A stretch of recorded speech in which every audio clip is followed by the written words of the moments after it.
अस्सलाम वालेकुम तुल्लाब किराम। सूरह सजदा के मज़ामीन का अगर हम मुताला करें तो वो बिल्कुल मुख्तसर से हैं। उनमें सबसे पहले चीज़ जो बयान की गई है वो ये है कि लोगों को कुरान मजीद पर ईमान लाने की दावत दी गई है। यानी कुरान की फ़साहत के ज़रिए से, कुरान की बलागत के एतबार से लोगों को कुरान की तरफ बुलाने का हुक्म दिया गया है कि लोग आएँ, इस कुरान को समझें और अपनी ज़िंदगी को चेंज करें। और फिर तौहीद और आखिरत के दलाइल बयान किए गए।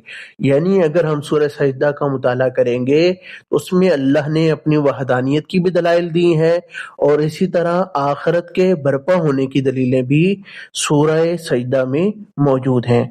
उसके बाद अल्लाह ताला ने इसमें बताया कि अक़वाम पर पहले छोटे छोटे अजाब आते रहे, वो इस वजह से थे कि मुमकिन है कि ये इन अजाब की वजह से डर जाएं और अल्लाह ताला पर ईमान लेकर आ जाएं।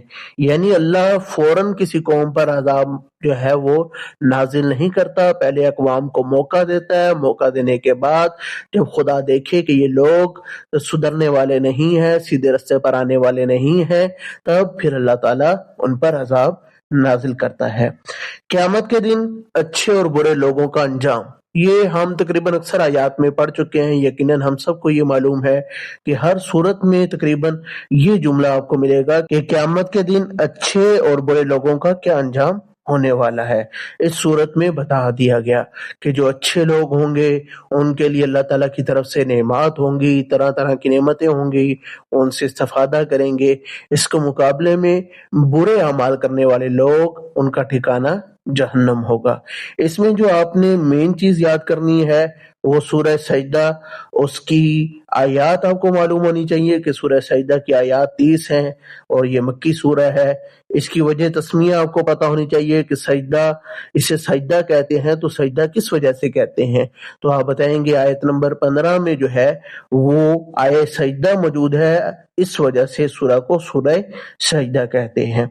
बाकी इसका खुलासा जो है वो आपने अच्छे तरीके से याद करना है कि इस्लाम के बुनियादी अकायद, तौहीद, रिसालत और आखिरत का इस्बात और कुफार के एतराज़ात का जवाब इस सूरा में मौजूद है। ये सूरह का खुलासा है कि इसमें तौहीद को भी बयान किया गया है, रिसालत को भी बयान किया गया है, आखिरत को भी बयान किया गया है और कुफार जो इस्लाम पर एतराज़ात करते थे उनका जवाब भी इस सूरा में मौजूद है।